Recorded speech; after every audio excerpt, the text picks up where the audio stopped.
أني بالنسبة لي عندي الغبار ينقسم إلى قسمين. عندي غبار غليظ وعندي غبار لطيف خفيف.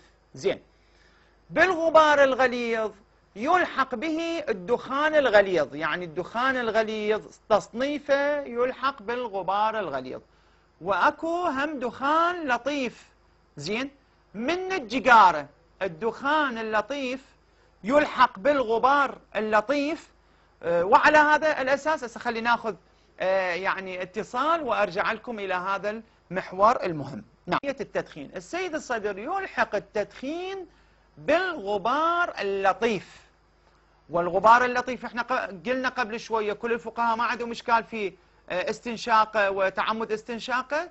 على هذا الأساس يرخص لمقلدي السيد الصدر أن يدخنون. الآن هنا أنا عندي كلام مع مقلدين السيد الله يقدس سره الشريف.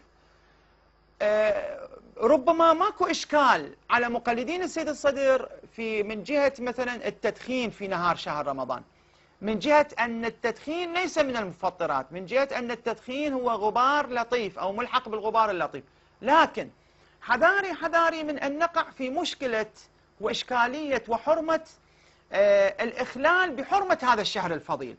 يعني الآن إحنا علينا أن ننتبه إلى العنوان الأولي والعنوان الثانوي. العنوان الأولي نعم يرخص إلي أنا باعتبار أقلد السيد الصدر أنا أريد أشرب جقارة براحتي، لكن بنفس الوقت لا يرخص لي أن أتجاهر بالشرب، لأن التجاهر بالشرب قد يوجب ثلمة في حرمة هذا الشهر الفضيل. هذا شلون مثلا فد شخص يتجاهر مثلا بالشارع يشرب مي أو يأكل لفة أو مطعم مفتح مثلا ويقول المطعم مفتوح خلال نهار شهر رمضان، هذا يتسبب منه يعني الإخلال بحرمة هذا